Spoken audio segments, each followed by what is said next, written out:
Alright, now that Mr. Cultist Dudo is killed, wait, should I quick save? Can I? I can't quick save here. I assume it probably saved when I killed that guy. That's how climbing out of water works, by the way. Also, this metal is now mine. Never mind. Yoink. Yep. Torch. Torche. Anyway, should I mention the Assassin's Creed Shadows? I almost said Assassin's Creed Story. I got confused with like Roller Coaster Tycoon Story for a hot second. I don't know why. Haven't thought about that game in years. But for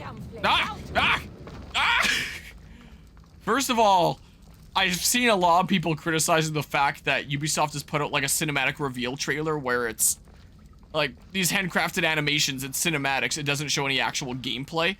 And pre-orders are already available, but nobody knows what the actual game looks like. And it's the typical Ubisoft pricing of like standard edition, deluxe edition, ultimate edition, or whatever the heck kind of thing, as they like to do, because that's Ubisoft for you. Did I miss a thing? So that's pretty crummy. But the actual concept and stuff going on there, I'm all for it. But yeah.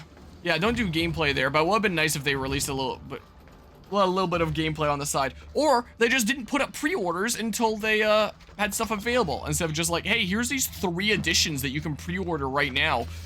When you don't really know anything to expect from the game, gameplay-wise. I guess I'm not getting that metal there. But the actual concept, I mean, the concept already from what they revealed before of this one's taking place in Japan, and you're gonna be like a shinobi assassin, that's already like, okay, that's pretty cool. But having the 2 characters where one's a shinobi assassin and the other's a samurai, so you get both, it's like, okay, that's cool.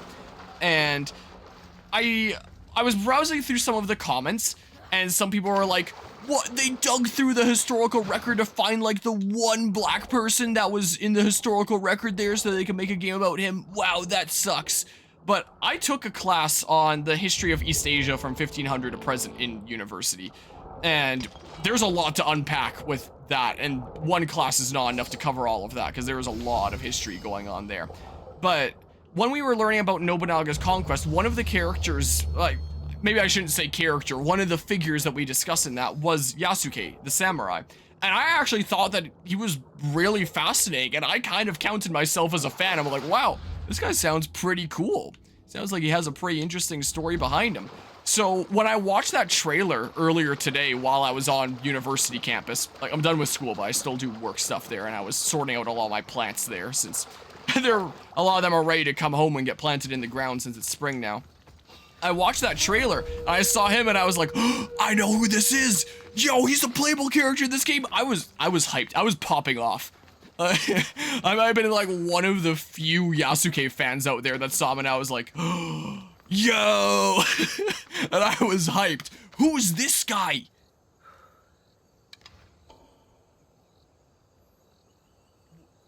What is going on here? So I thought that was sick. To be fair, Ubisoft isn't the only one that does a reveal trailer and sales games without gameplay shown. That said, though, if they do it, it's because they have valuable customers that get AC games regardless of gameplay. Yeah, I suppose that's true, as long as people are gonna keep on buying. Something that they'll keep on doing there. But I also, just before watching the stream actually, or Kelkamore, just before watching the stream, I did also check out their little trailer where they discuss the characters a little bit, where it's like, here's what's-her-face that I'm forgetting the name of, where it's like, here's the shinobi assassin that you can play as, and then here's Yasuke that you can play as that's like the samurai, where he's more combat focused, and her that I'm forgetting the name of, because I only briefly saw her name, whereas Yasuke, I knew him like before seeing the trailer, so his name I'll remember. He's the one that's combat focused, while she's the one that's stealth focused. Should I go fight this guy?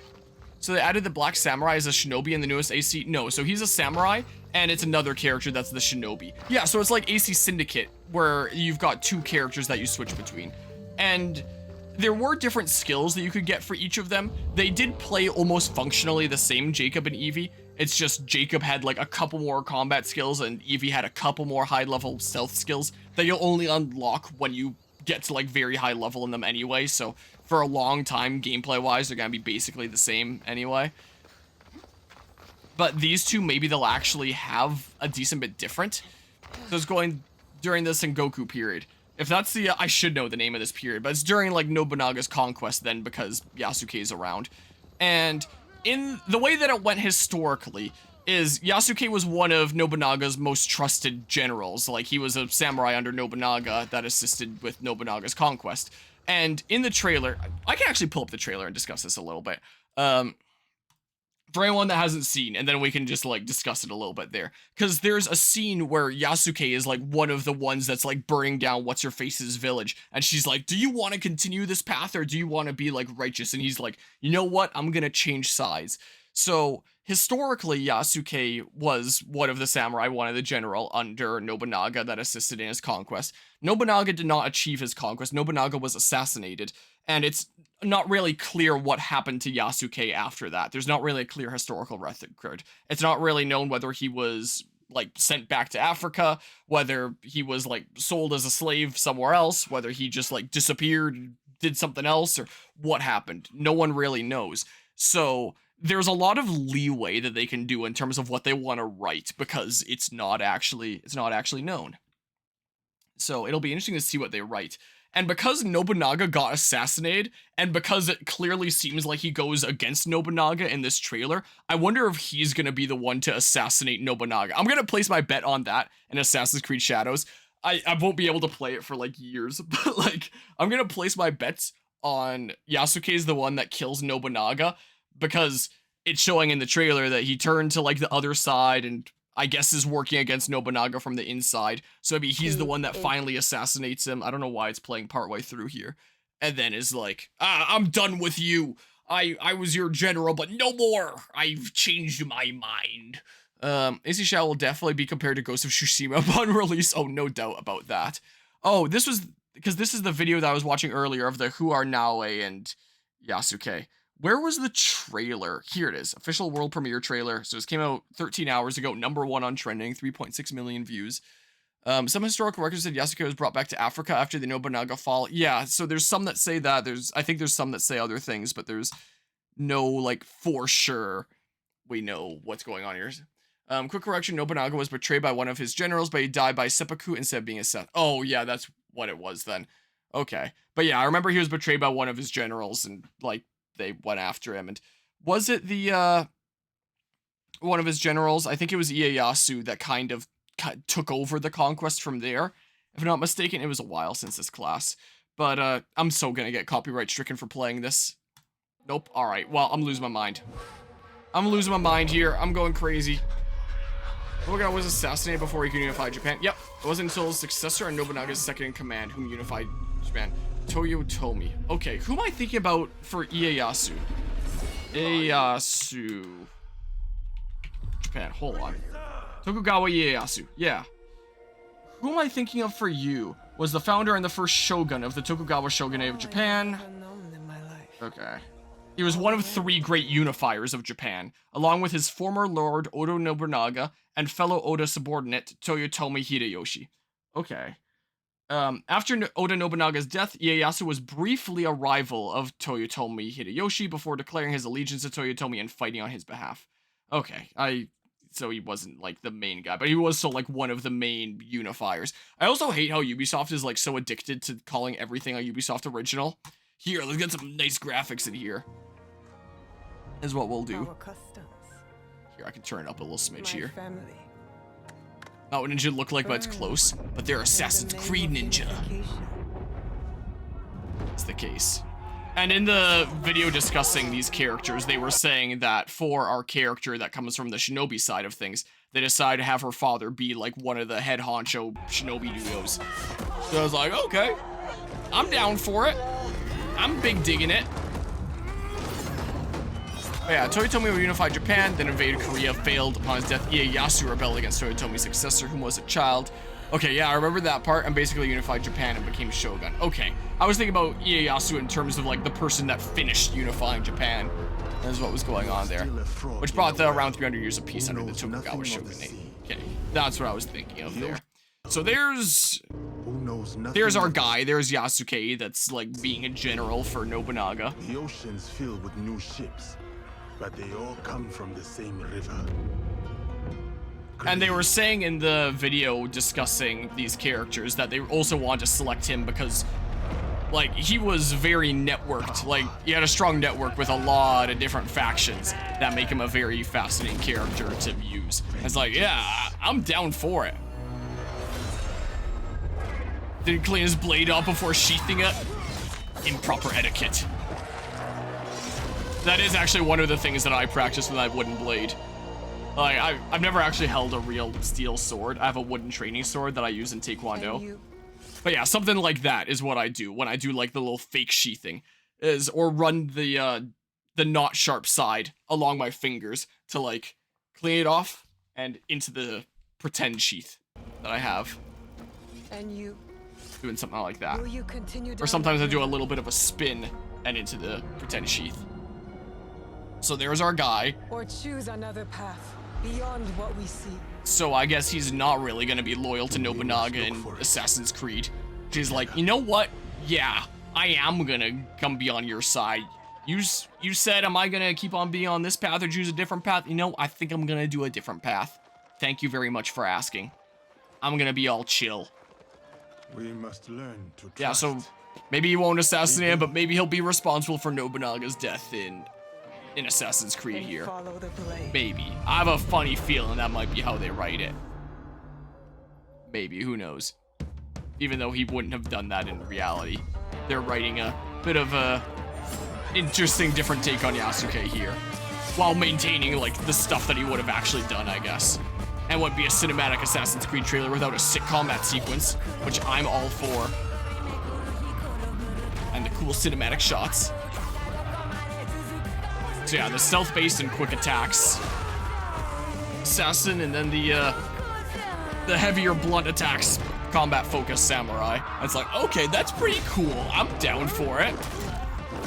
I won't be able to play this game for quite a long time after it comes out. But I'll play it one day. And then things will be cool. You know what? This Kunoichi definitely changed your... this Kunoichi definitely changed my way after loyally serving Nobunaga. Yep. There's gotta be like some sort of sequence where, like, to really convince him instead of just a, hey, wanna join my side? Yes, I will. So yeah, November 15th, it's coming out. Also, at the end of well, I was about to say the last game. The last game was technically Mirage. The game before that, of Valhalla, they wanted to have the big reveal of the hidden blade at the end be like, hey, it's something different because it's mounted on the top for these Viking assassins. Make people go like, whoa, it's different. And maybe they were trying to do the same with this here. But yeah, like it said, that's literally how Connors worked in Assassin's Creed 3. But the thing is, like, they didn't draw a lot of attention to it in Assassin's Creed 3, so unless you were paying attention, you might never even notice that this is how it worked. Whenever Connor wielded his tomahawk, like, in his other hand, this is what he did with his hidden blade. His left hand, he released that and basically did, like, a backhanded grip on that. I'm fairly certain he did that while wielding the tomahawk. And if you paid close attention, you might see that he's doing that. But if you're not paying close attention, it could just look like some random knife that he pulled out of his pocket. And the game, I don't think, ever really shows a cinematic where this is going on or shows how that's how the hidden blade works. So this has been done previously, but there was never all that much attention drawn to it. And it is a pretty sick thing, like the hidden blade that can pull out and go into like a reverse grip. And I am still working away at, well, it's been a little while since I was on this trip. I am still working away on my 3D printing hidden blade project. So this is like the casing here and all the little parts that'll go into assembling it. And it's a dual action one, which means like it'll extend out, it'll lock into place. And then only when you do that again, it'll retract back in. And I have seen 3D printing designs for Connor's blade where it extends out and then you can turn it into this reverse grip here. And if this works, this hidden blade first and foremost, maybe I'll try 3D printing one of those. But I gotta 3D print a regular hidden blade first. Also, my printer's out of commission right now, and I picked up a new hot end earlier today, and I'll try to repair it here pretty soon. I'll repair it, just swap out the hot end. I'm sure it could still work. It's jammed right now. It's been jamming a lot lately, so I said screw it, I'm just replacing the hot end. Get a new one, hopefully it won't jam as much, because it's been giving me a lot of problems lately. But yeah, looks very cinematic of what we usually perceive as a Goku Japan. Yeah, like the kind of thing you'd see in a lot of media. They give Yasuke some horse archery and more weapons like Nokadis and Nakanadas. That'd be kind of cool. Sasuke wield Kanabo, a club associated with Oni. Yeah, and that's the weapon that's wielded by the Oni in Dead by Daylight there. Also, speaking of Dead by Daylight, I saw an announcement that apparently they're going to cross over with Castlevania soon. Oh yeah, I was going to kill this guy. But more into Naganas and Nogidachis than Kanabos. Yeah, they are pretty cool. And a katana would be most what I'd be used to wielding because my wooden sword, that's basically a katana style thing. Please. No! I didn't get the thing in time. Give me that shield. It's mine now. Never mind, it's in the stratosphere. I love how far it flies. It's so ridiculous. How can I mostly wielded by women?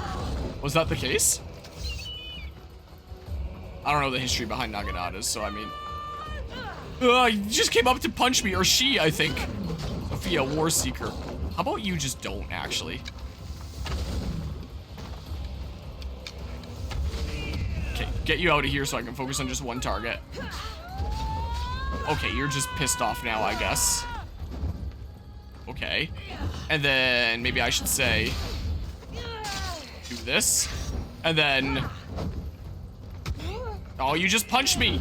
Okay, please. Oh, I didn't think that attack would come out that fast. Whoops, I wanted to heal. Thank goodness that didn't hit me. Castlevania X Dead by Daylight sounds interesting. I just saw it on Twitter, where they did just like a reveal trailer, where it showed the Castlevania castle, and it showed like Dracula becoming bats, just like a silhouette. And then it was like Dead by Daylight X Castlevania. More news coming in August. And it's like, okay, I don't know why you're revealing this now if you're gonna actually tell us properly about it in August, but sure, okay. Okay, but I'm for it. The lion got sent back by arrowhead shot. Yep. Did indeed. All right, let's do this. Let's do this here. Man, because of how behind I am on my playthroughs, it would make the most sense to commit to the story content here. And this entire stream so far has been nearly an hour, and it's just been me dicking around, because that's what happens when I play this game. I want to commit to things that'll actually progress us forward, and then I just end up dicking around and having fun and talking about other things. And ow. Because that's what happens in this game. Whoa. Oh, I'm honestly kind of surprised I parried that. Okay. Okay. And then... uh-oh. Somebody help me! Who's gonna help you from being on fire here? Are you sure about that?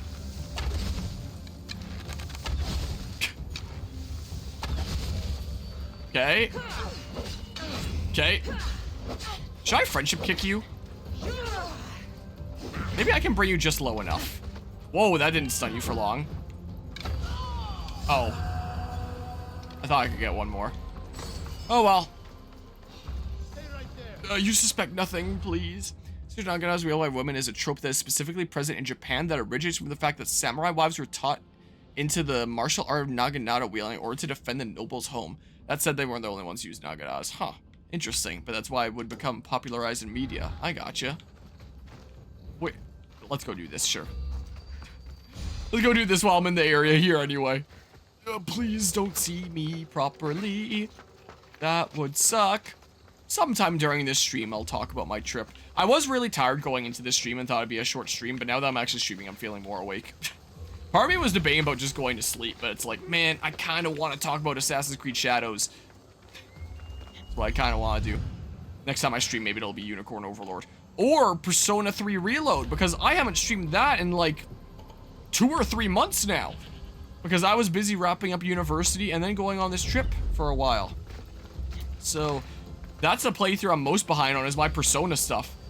Anybody watching things on just like the YouTube side and aren't in these streams to hear these updates might just assume that I might have just quit Persona 3 like partway through. It's like, no, I just haven't had the time. I gotta get caught up on a whole lot of playthroughs. Ooh, here's where I can go in. Can I just kill you? Oh, what now? Ooh, what now? Sword Naganatas is a strong samurai's weapon because, you know... a pole arm while you're horse riding is good. Oh yeah, for sure. Also because Naganas look cool. They do. Contract completed. Paint the what? What can I say? I'm just so good at video games. I don't know what to tell you. Also, should I move this a little more like that way? Cool, what do I want? There's no reason to upgrade my kick. I don't think. Of course, spear level 5. I have upgrade available. What level is my spear currently? Maybe I should just hold off on it for now. Maybe what I should do. El Pro. That's Spanish for pro. Let's see here. Wait, is this one of those ones that has a lion that I hope doesn't smack me through the cage again, like happened last time? Okay, I could luckily one-shot. What am I doing here? Loot treasure, kill captain. Did I mark the treasure? I must have. There's one there and one here. Spanish for the pro, emphasis on the El Pro. You know, I did hear quite a decent amount of Spanish. Whoa, while I was down in Texas. Makes sense, it's very close to the border. And long history there.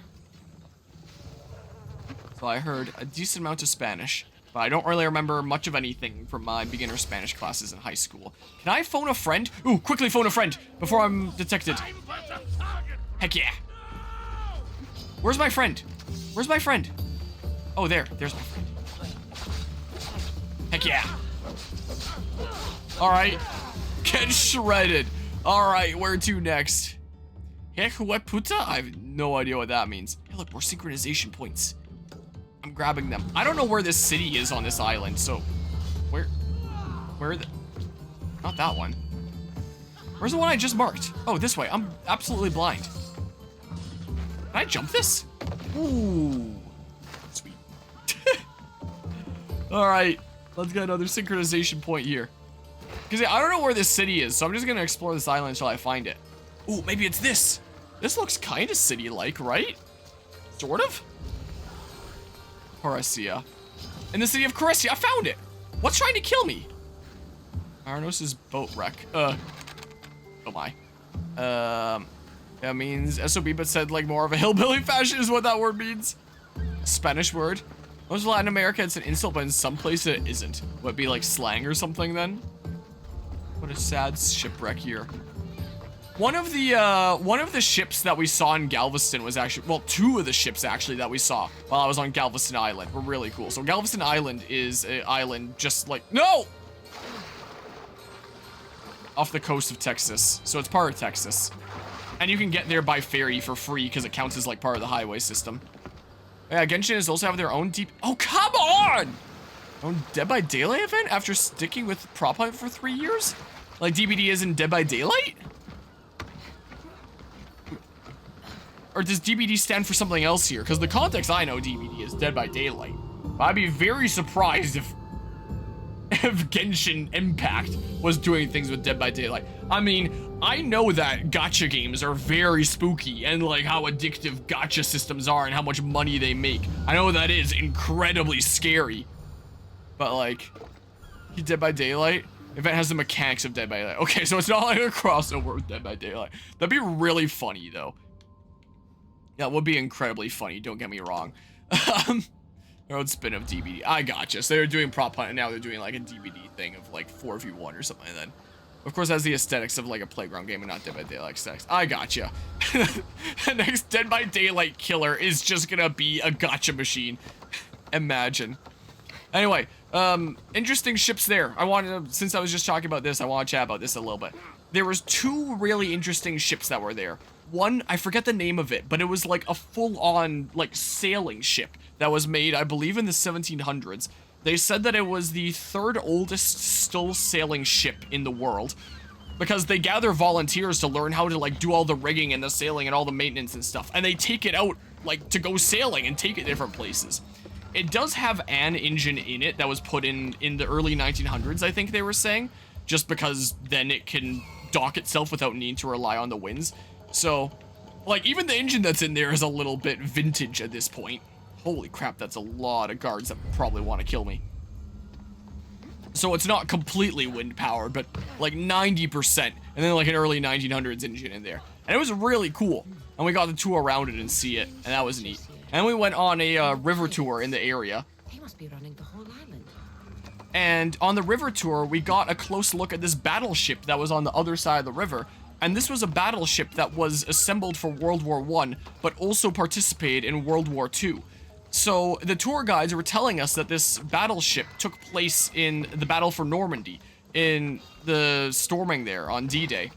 And because it was old technology even at that point, because it was made for World War I, and it was using black iron to fire, other ships apparently thought it was on fire, just because they weren't used to seeing like the black powder firing.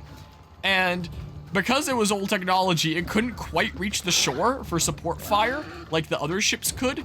So they said that the captain did something unconventional and flooded half the ship to tilt it and get a better angle, and then they could fire and reach the shore. And I was like, wow, that's some creative thinking. So they said that it was open as a museum for a while. I don't remember where it was. Was it Florida or somewhere else? I don't remember. But apparently it wasn't very well taken care of, and it rusted through, and it sank like to shallow water so they could salvage it. But it sank, and it's there in Galveston Island right now to be repaired and be reopened as a museum somewhere later. Don't know where, whether it'll stay on Galveston Island. The place that had it before wants it back, but it's probably not gonna go there. There's a whole bunch of other states that want it because of its historical significance. So it's not really sure where it's going to go. So it seems like we got to see it like just at the right time where it's under repair in Galveston. And it'll probably be open as a museum again one day. Somewhere in the United States. Who knows where? But it was really cool to see. Is it truly vintage? All the parts have probably been replaced at some points in order to maintain the ship functionality. Yeah, I guess you could say that with the sailing ship, where it's basically like the ship of Perseus, or whatever the analogy is. Very common for ships, especially battleships built during and slightly before World War I, to participate in World War II. Yeah, but this is one that's still around and still functional. Well, mostly. They're fixing it up. Apart from the cannons, I don't think they want to fix that up, like, just for safety reasons. Oh yeah, that ship, the captain probably had half the ballast emptied, so it tilted far enough to land their shots. Oh, so you've heard of it before as well? I only just briefly heard about, like, some basic things on it there just by doing this ship tour. I didn't really look into it much afterwards. Maybe I should at some point, because it actually sounded really fascinating. Also talk about the USS Texas BB-35. Is that what it was? Because, where's my phone? I can post a picture of it in photos here or something, or just, like, send it to myself and post it in the server when I can add a little bit more context. Here, let's just post in this look at them pictures and scroll down to this ship. I don't know if it was from Texas per se. Maybe it was. But, let's see here. Let's post a couple pictures of it. And then, ooh, click off here. And here, I'll just move it onto my front display.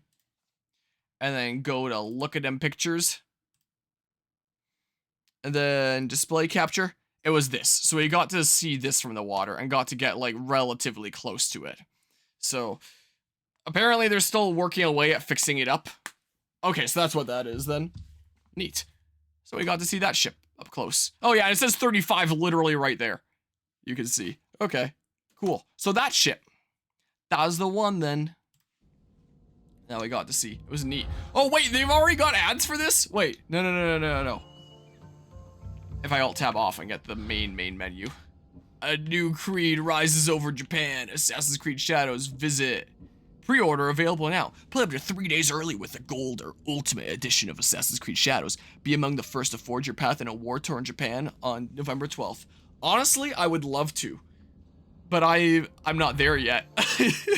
I've got too many other Assassin's Creed games to play first. What's going on here? I have to meet the pirate Xenia. How's it going, Xenia?